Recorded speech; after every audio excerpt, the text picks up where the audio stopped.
Chapter 30 of Psychopomp Drive. Written by Janeen Leese-Taylor. Read aloud by Skaya Simaru. Chapter 30 Mon Ami. Each slice of Finley's battle-axe hit home, and he jumped and spun and slashed through the air from one movement into the next.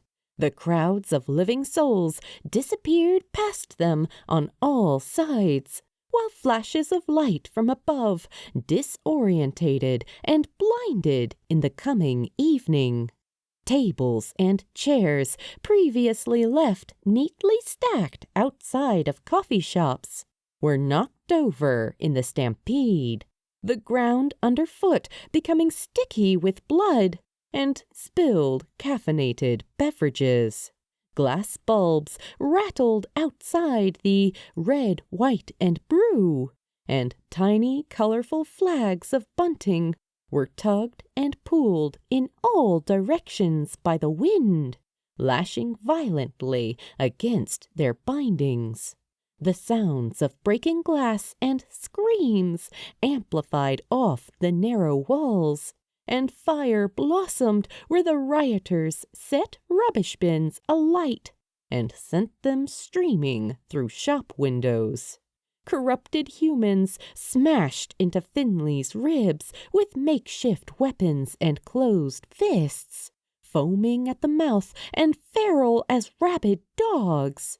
As the Amarini fought his way through the crowds, the flying elbows and passing voices made his head spin. Other Amarini hopped along the banisters overhead, fighting back the steadily growing streams of hollows. "You wanted this," the whisperers crowed from overhead. "You longed for the devastation. Shatter it, break the world, and start anew." Micah leapt past him, her sword glistening pink in the failing sunlight as she brought it down through the crowds. The magical blade of the Reaper passed right through the living souls, leaving them unharmed as it ripped the hollows from within them, the blue mist of their souls vanishing as soon as they appeared. An Amarini with white ears leant over the barrel of a sniper rifle in the rafters above, the ping of her stellar shots firing the evil spirits out from within the human hosts. "Well, that's a bit unfair," Finley remarked as the ping of magical metal flew past his ears. "So inelegant," Reichardt scoffed. Scrappy's guiding hands led the victims to safety beyond the barricades, encouraging them to move back towards the relative security of the East Gate. The clock there chimed for 8 p.m. Its face, like those of the people beneath it, was shocked and still and shining in the last vestiges of light. Finley paused to watch the people go, knowing that they were heading in the direction of what was once his home. He swallowed down his anxieties. "You have to trust that the others will keep Thorn safe." Traveling through the shifting mass of the crowds, he could make out Reichardt's tall form, bent over the broken body of a small child. He held the blonde girl close to his chest, her blood staining his pale skin with crimson streaks. He collided with a medic in a fluorescent uniform, and he pressed the child into their waiting arms, leaning close to whisper instructions in their ear as he drew away again in search of other survivors. The crowds parted with alarm as the dark form of Sallow streaked past at a sprint, his long tail corralling people out of harm's way. He snarled, swiping down a corruptor from over his head and crushing them against the cobblestones. The hollows are increasing in strength, he roared. The destroyer must be feeding them somehow. A buzzing sound by Finley's ear made him turn, and he slammed the side of his blade into a passing river of voices, sending the minuscule creatures scattering through the air and away from the main body of the hollow. Elliot leapt up to create a wisp of purple light in the air, stepping through the veil of smoke and spinning like a ballerina on a strip of thin wire. "Mataia she shouted, and the hollows around her erupted into bursts of steam. The figures of the young men and women that came from within them joined her in her dance, moving higher and higher into the air until they were almost out of sight. Finley reached out a hand to ease her transition to the ground again, and she flashed him a bright smile from beneath her long bangs. "Thanks for the assist, new kid." "Happy to help," he replied, spinning on his heels with a rush of light as they were both pulled back into the crowds again. Finley stumbled as a chair splintered across his back, and he felt himself being pulled in all directions, the hands of the corrupted humans grabbing onto his coattails and hood. His head was spinning, and his hands reached out blindly for purchase. Black-eyed figures bit down hard on the arms of his jacket, and he let out a grunt of pain as he weaved, pulling against their combined strength to throw them back towards the crowds. He swore under his breath as he checked the damage, taking note of the fraying of the fibers along the cuffs. "Thank the gods for otherworldly craftsmanship," he mused, testing the clothing's give. The touch of a firm hand on his back made him raise his head from the jacket. When he caught the sight of Alvaro's familiar gray scruff of facial hair, he couldn't help but grin. "You all good there, Liladu?" "I'll live," Finley remarked playfully. Alvaro's own grin widened. "That's the spirit," he said, and slammed his hammer into a passing, red-eyed human. The living host was knocked clear of the corruptor inside them, which spun and hissed as it flew back in their direction. Alvaro tightened his grip on the handle of his reaper, swinging it like a hitter aiming for a home run. "Batter up!" he shouted. Dropping down from above, Spectre sealed the dark forms within the bright bubble-like shapes of his magic, whispering a quiet prayer as he descended. He landed with a pleased grin, waving to the spirits around him as they vanished in a twinkling of pale sunlight, exorcised of their anguish. He twisted back towards them, bright eyes excited as he chirped, "I believe that awards me 10 more points, Alvy." Alvaro laughed loudly in response, resting his hammer against his shoulder with something like pride. "Ha ha ha! That it does, spoke Poika. Next time I'll be sure to hit it farther. Give you more of a challenge." For each enemy they exorcised or pushed back, a dozen more invaded the space, and the Amarini worked in tandem with the gods to clear as much of the city center as they could. The road filled with light whenever the powerful gods of the dead attacked, and the hollows that were driven out of their living hosts fizzled in the air, dissolving completely under the force of their magic, and freeing those who had previously been corrupted. Striding between the fleeing humans, Anubis was a striking figure, over 6.5 feet tall and strong. The animal-headed god showed no hesitation in wiping out the hollows that came his way. There would be no judgment, no duat or weighing of the feather for the souls on this day. They either released their hold or they perished.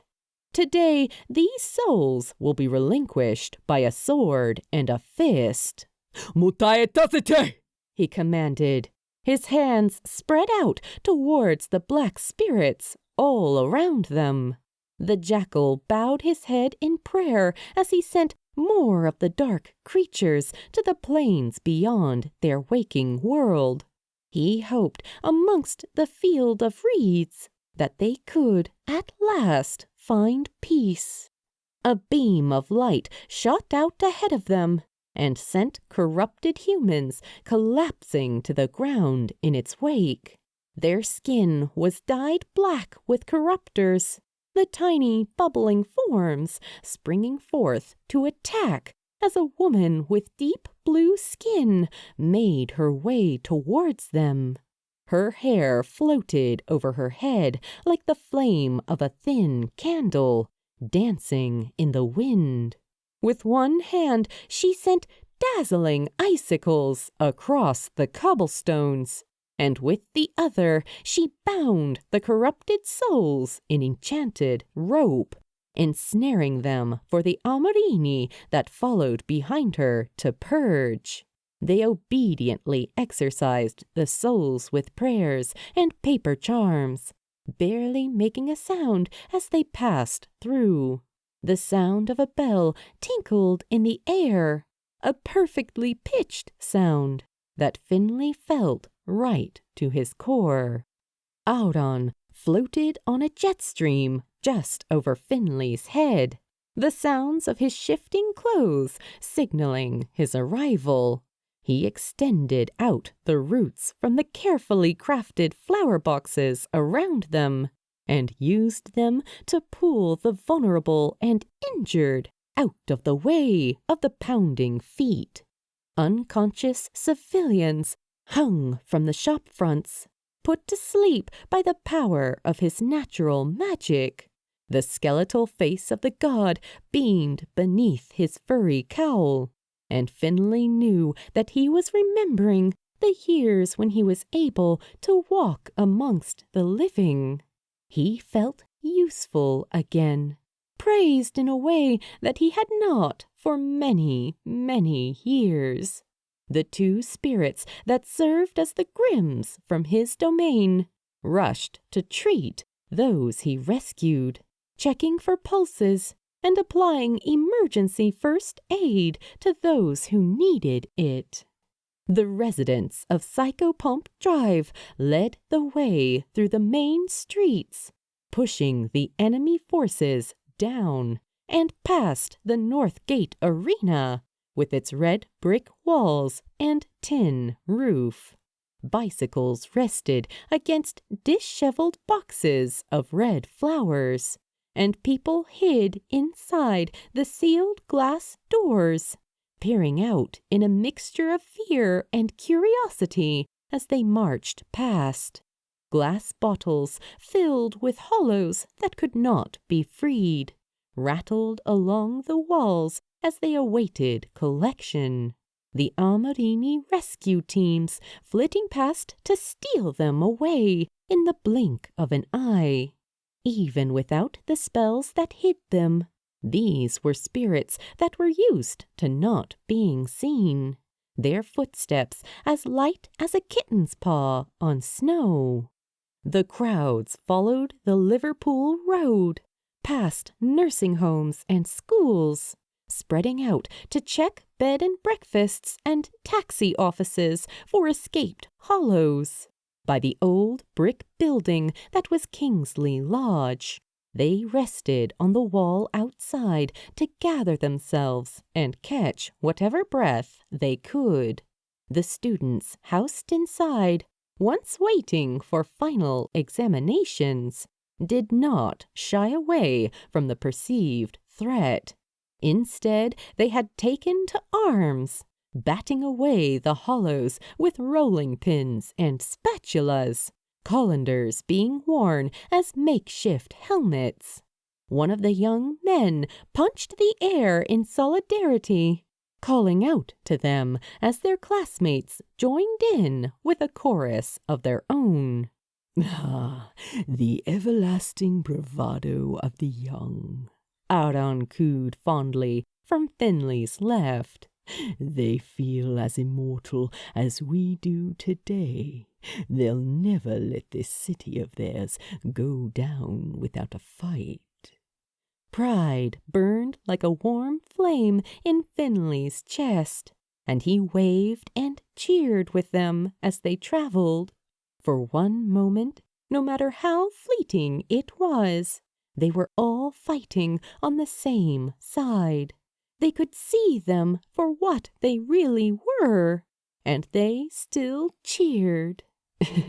We didn't give the city enough credit, he thought.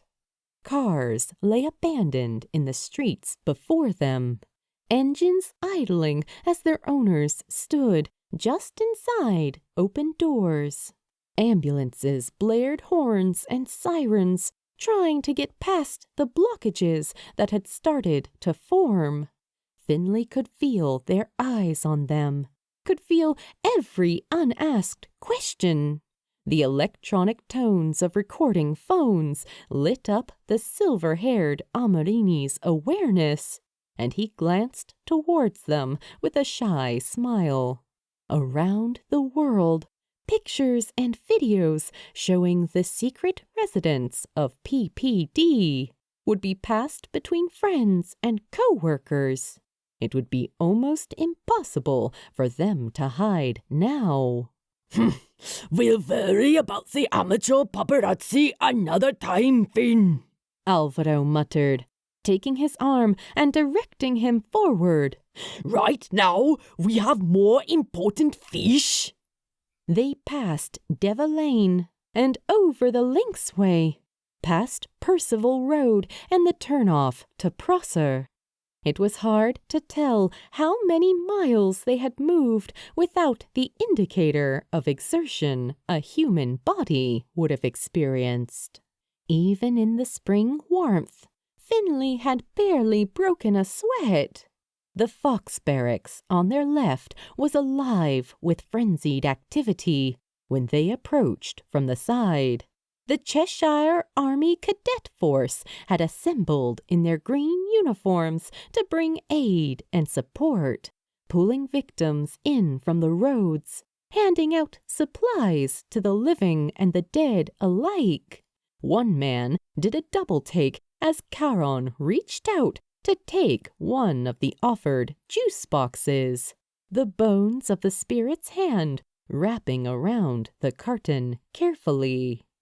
Thanking you kindly, his deep voice rumbled, and the soldier blanched, nodding in response. Sure, no problem. Caron grinned to himself as he popped the straw through the top, placing the other end through the gaps in his teeth. What a nice fellow, he remarked. When Finley looked back, he noted that the young man was watching them, frozen to the spot like a still life painting. He could only imagine what thoughts were racing through his head right now. No doubt the poor man was doubting his sanity. Finley couldn't say he blamed him. Meeting one of the gods of the dead kind of had that effect on people.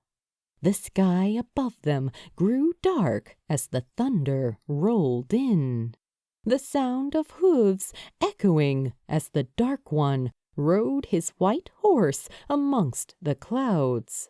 The Chester Zoo loomed on the horizon like a suffocating presence, a blending of real and impossible dark shapes that bent the lines between life and death.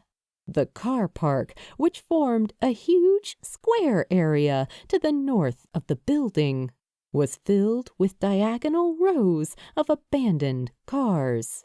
Spanning over 128 acres, the attraction was made up of zoological gardens, eateries, and over 35,000 animals. It appeared that many of its carnivores were in attendance at the front entranceway. Andean and sun bears with their dark fur and oppressive black eyes loomed in the shadows. African painted dogs paced and hooted anxiously, their sounds like the laughter of frightened men at war. The gaboon and white-lipped island vipers curled around the large animal cutouts, and their ruler, the reticulated python, lay thick and heavy as a corpse beneath them, forked tongue tasting the intrusion of the gods on the airwaves. The kings of the plains, the wildcats, took pride of place like the destroyer's trophies.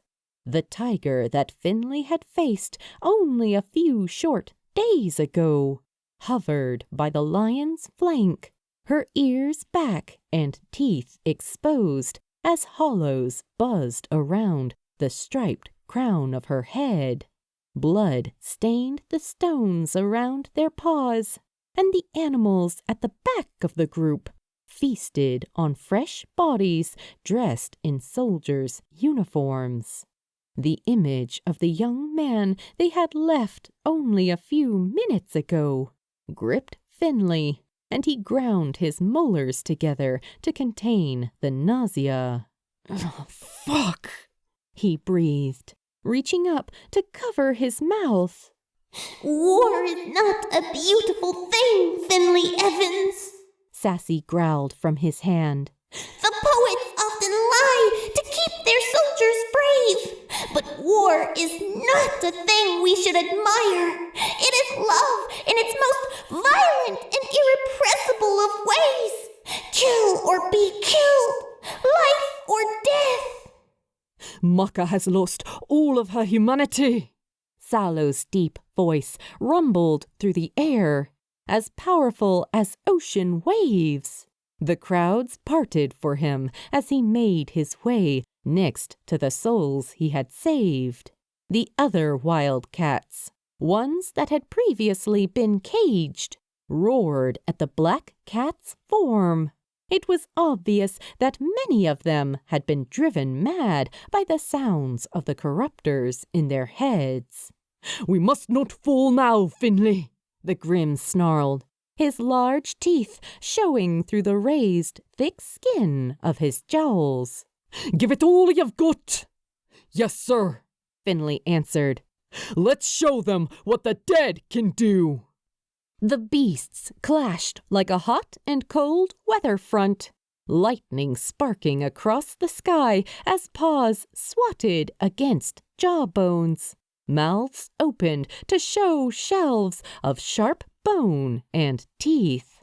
The cries of pain were drowned out by the rush of the wind, and rain began to hit the ground in buckets, soaking the attacking forces beneath. The sound of Dawn's horn echoed inside Finley's chest, and he shouted to release the force of it as he charged, twisting and swinging into the blackness. The beasts surrounded them and struck without hesitation, hunting down each of them in turn. Finley allowed himself to be pulled by Sassy's weight, moving into any of the gaps that she created. Thick rivets of water flattened his hair and choked his breath, and he spat onto the cement to clear his airways.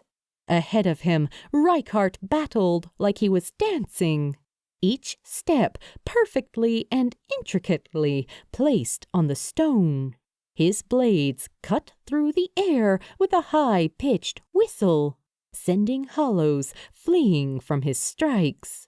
Like a man who had trained in the theater all his life, the first Amorini flowed with grace, feet barely scuffing the ground as the red ribbon pulled taut between his agile fingers. When the material would catch, the man would respond by pulling, controlling the battle like a puppet master yanking on a marionette's strings. The glint of an unnatural light caught on the sharp edges of both blades, and then they were gone again, whispering past with a combination of speed and power that Finley could barely follow. The new power granted to them by Dia Tacita was palpable, pounding through their veins like a new lease of life. The animals dared not get too close to the man, spreading out from his strikes and circling him. From beneath his glasses, clear blue eyes planned their next movements. It was like watching a chess master at work. Every attack perfectly placed, every feint carefully constructed and implemented. Hollows flailed overhead, bleeding darkness into the air as they hissed and held back. The man stumbled forward and pulled tight on the end of the fabric, bringing both blades in to sever the connection to the animal in front of him. The lion's eyes rolled back in its head as it hit the ground, and Reichardt stepped over it without pause, moving on to the next targets. He split the darkness before them, parting the force of their enemies like Moses divided the Red Sea. In the center of the growling mass, Maka turned to face the invasion with a smile. She brought a hand across her body and sent out a blast of powerful violet light, and Finley leapt out of the way with his battle-axe pulled tight against his chest. Reichardt moved so quickly it was as if he hadn't moved at all, sidestepping with ease and turning the ribbon over in his grasp to fire it in her direction. The former goddess of war laughed as she grasped the connecting fabric and pulled him closer, the Amorini releasing his hold on one of the blades in favor of the other, circling with his wrist to send its partner into her back. She let out a bark of surprise as it cut into her skin, pulling darkness like blood from inside of her. Unlike the other hollows, the destroyer was made up of pure soul energy, something that could only come from the body of a corrupted god, one that's hunger for power grew and grew until the insatiable urge to feed was all that remained. Reichardt, on your left! The tall Amorini swept wide as Alvaro drove his reaper home, the resounding smack sending the woman reeling backwards. Hoping an opening would reveal itself, Finley tracked the motions of the other Amorini and pulled his weapon in close, striking when Sassy shouted, "Now, Finn!" The destroyer moved in to counterattack and swept him back, her magic fizzling on his coat like sparks. The skin beneath singed and he cried out, rolling across the dirt until he hit a wall. He choked as dust filled his empty chest and looked up when a hand took his own. It's all right. It's me, Abby soothed, forcing him to move his legs. He stumbled, leaning his weight against her as a shot from Scrappy's gun whizzed past, the boom following close behind. The destroyer waved a hand, and the magic turned to smoke in the air. fading even before Alvaro moved in for a follow-up strike. The mistress of the hollows bent at the waist to avoid the attack, grasping the older spirit by the collar of his jacket. "You are starting to bore me, Amarini!"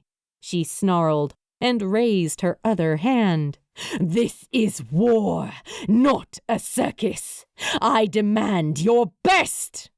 Amidst the black smoke of the gathering hollows, Finley missed Reichardt's next attack, but was relieved to see Alvaro's form wrenching free of her grasp and crawling along the dirt and sand with hammer in hand.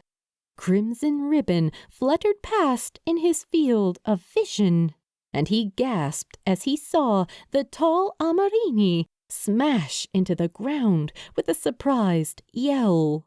Finley held up his battle-axe to intercept the coming blow, and he flinched as the burning pain raced through the muscles of his arms and legs. He could feel the ground giving way beneath him, and his doll began to quake. Every inch of him strained as if it would only take the smallest bit of additional force to pull him apart entirely. A hand appeared in his peripheries, and Finley didn't have to turn to know who it was. Spectre's eyes began to glow as he chanted, his sensitive's magic spreading to fill the air around them with light. "Mutai tacite!" the young man shouted, and a flash of power drove the corrupted goddess backwards and off balance.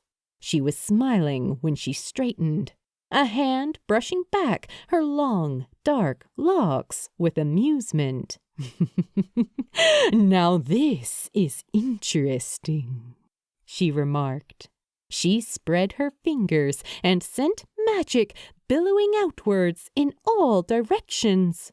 One of the nearby Amarini hit the ground with a scream, grasping their arm as it turned to dust. Their partners dove on them from the darkness, sweeping them away from harm with fear in their eyes. "New magic from the Necromantion?" the goddess purred. "Don't tell me you've been to see the silent goddess after all this time. How is my old mentor? Still banished to that joke of an afterlife, is she?" Reichard held out his blades. The ribbons spread tightly in front of him.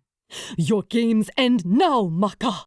he growled, the light of the nearby fires reflected in his filthy lenses.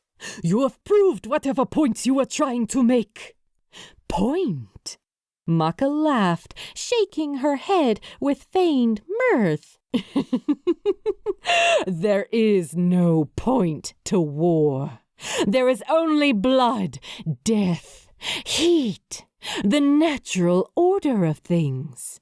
You can feel it in you, can't you?" She took another step forwards, her eyes glistening. "The thrill of it. You've never felt more alive than you do right now, have you?" "So that's all this is to you?" Reichard sneered, his disgust evident in the way his tail curled in against his back. "An adrenaline boost! Le badinage!" His skin began to flicker with light as the magic spread throughout his body. "Perhaps you've been dead for too long, little spirit," the destroyer teased. "You forget the true meaning of life, the struggle, the victory." "You were the guardian of the gate," the first argued, the fire around them burning in his bright eyes. "You saw their suffering firsthand, and yet you came here. You hurt them for your own amusement." The man spat on the ground by her feet. It appears you have learned nothing in your time on this earth, destructress. The destroyer's eyes narrowed as she bared her fangs. How dare you look down on me? You're nothing but a cat spirit's pity project. She dove forward with reckless fury, and Reichardt evaded, pulling the crimson wire tight as the blades snagged on her throat and collarbone. He maneuvered to stand against her back, flexing both arms to pull her tight against him as she flailed. Look at the people around you, Maka, he demanded, angling her back towards the car park and the frightened staff that were sheltering behind their parked cars. This is not what it means to be alive. Life is about love, devotion, sacrifice. He chewed on his lower lip until it split. You used to believe in these things as well. The hollow thrashed wildly, clawing at the air as she twisted to strike the man against her back. Black smoke began to billow from her every pore, ink-like liquid oozing from where tears had previously clouded her eyes. Her skin darkened inch by inch as she grew, her eyes becoming redder and more alien with every blink. Finley and Alvaro struck at her sides with every new opening, but her flesh grew tough as worker-grade rubber, barely reacting to their attacks.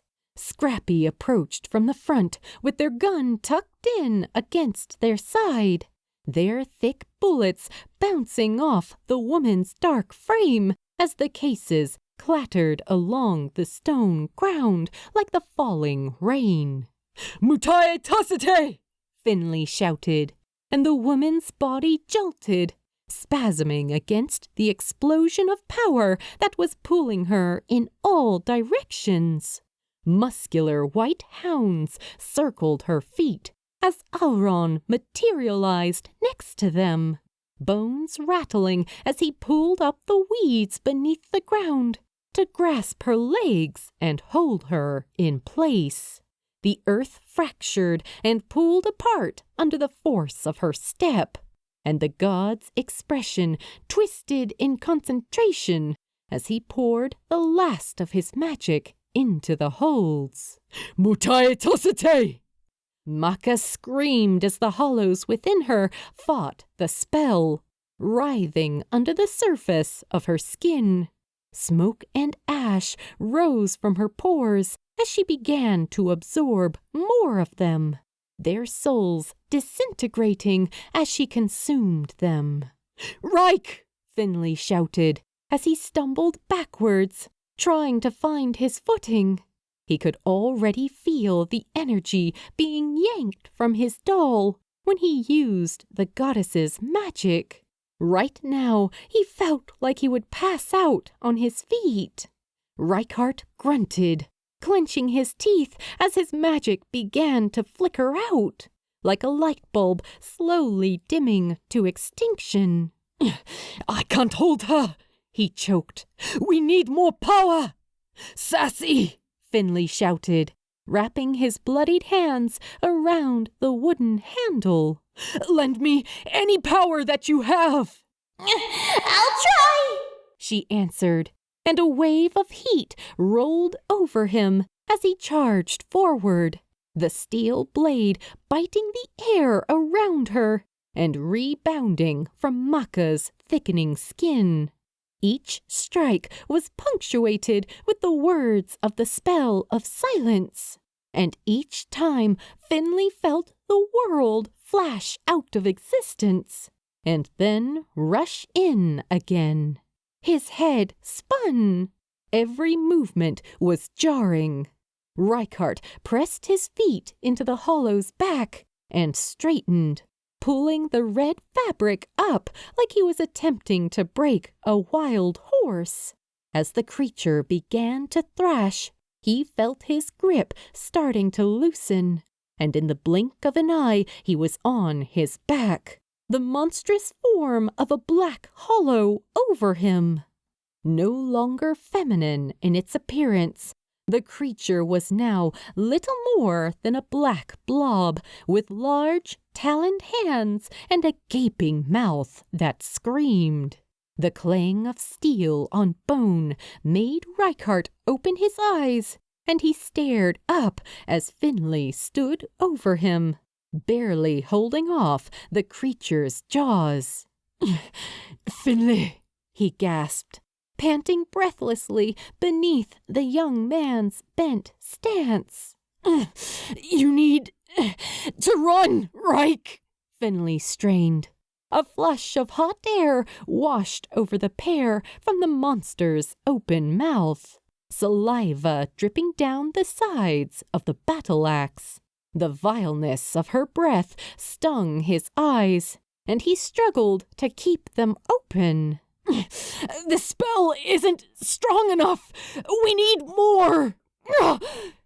Finley let out a grunt of discomfort as she pressed down on him, his legs buckling under the force of her. He could feel her body heat, the looming presence of her blocking out all the sun's light.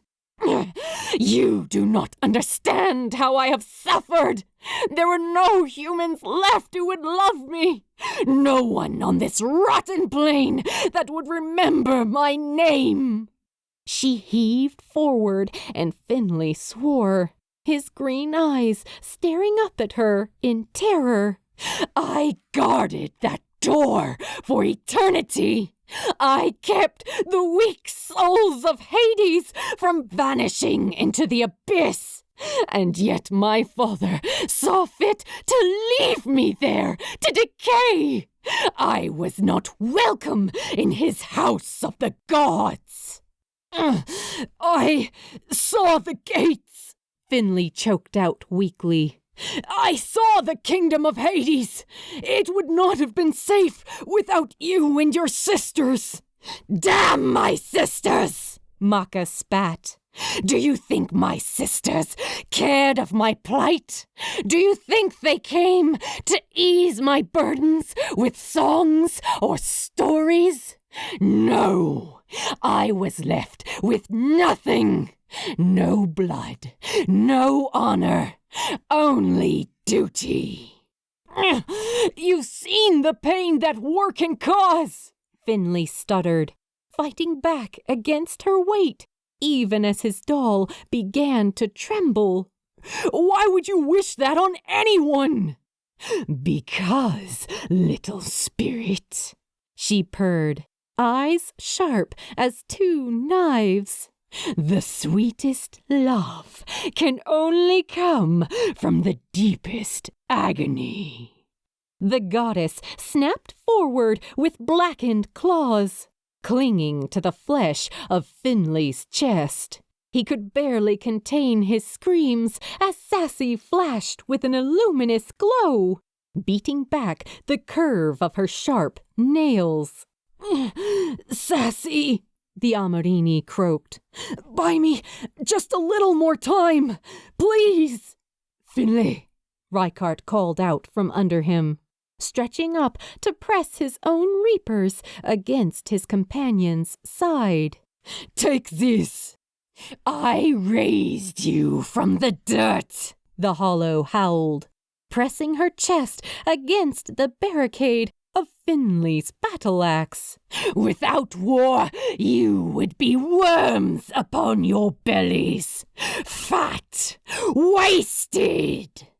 Her eyes were black, the whites completely swallowed up by the hollows she had consumed. Finley could hear the voices swarming inside her, the screams just on the other side of her skin. Finley reached back blindly and felt the cold metal press into his palm. Bringing his hand up to hold his axe again, he noted the familiar blades in between his fingers. These are your reapers, Reich? The first Amorini nodded. and smiled softly at the other man's back. There is one more spell we haven't tried yet. Reichardt's hand began to glow as he reached his long fingers inside his chest, pulling out a pulsing ball of purple light. He reached over the other man's shoulders to press the orb against the battle axe. We'll do this together, Finn. I've got you. Finley nodded, pushing hard against the blade and feeling the warmth of the other man's magic spreading outwards from within the steel, fusing both of their weapons together within Finley's grip. The light spread along the edge of the battle axe, lengthening it out into a long, thin arch.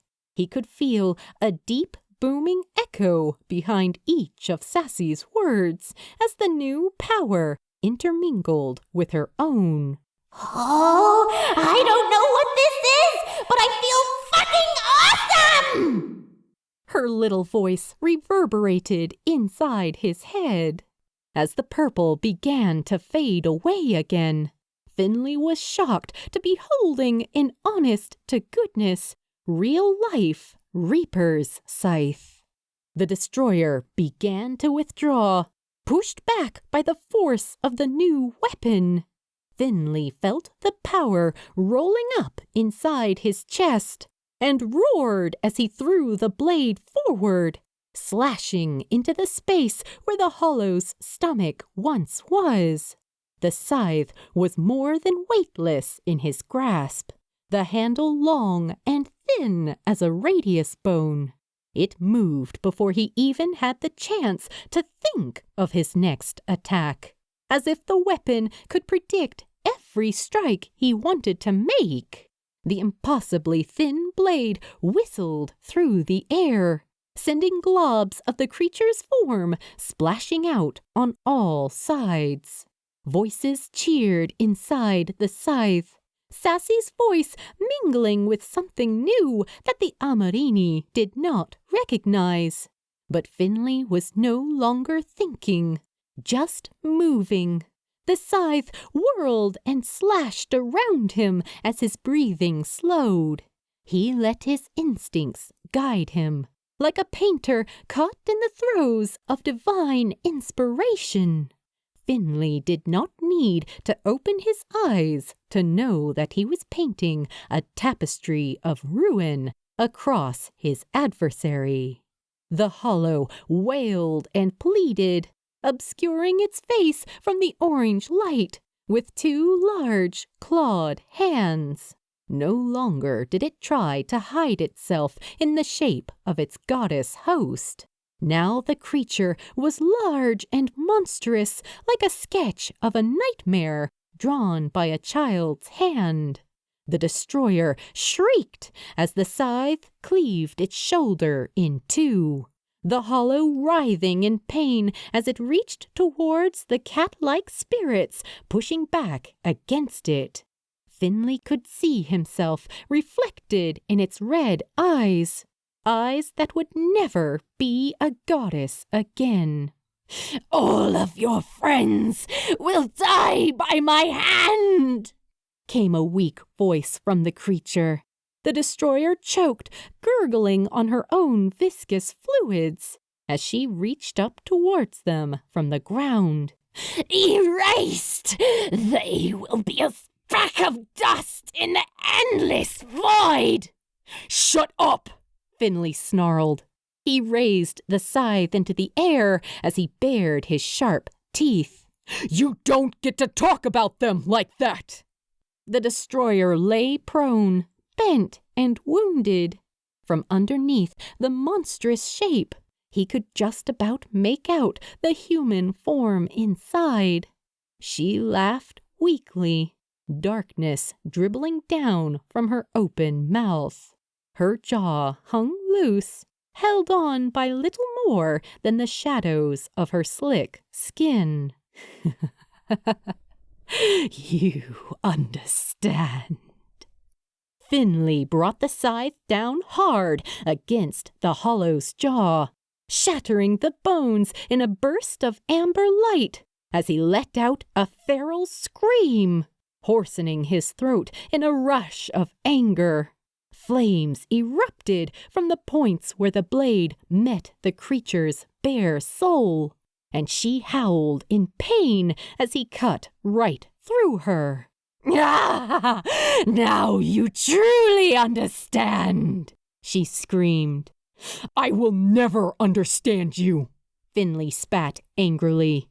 "Death was never about suffering. It's about love and sacrifice, about creating a better world for the people we leave behind.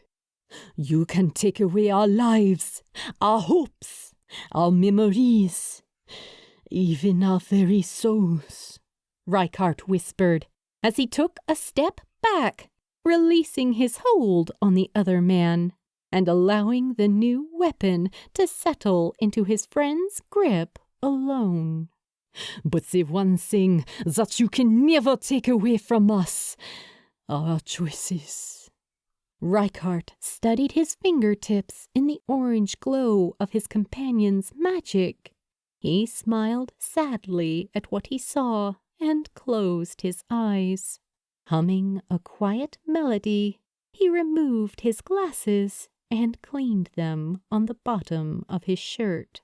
As Finley pressed the blade against the destroyer's throat and severed the last of her flesh, she wheezed as her last breath hit the air. "And I will always choose you, mon ami." Reichardt smiled as he reached up to place the glasses back onto the bridge of his nose.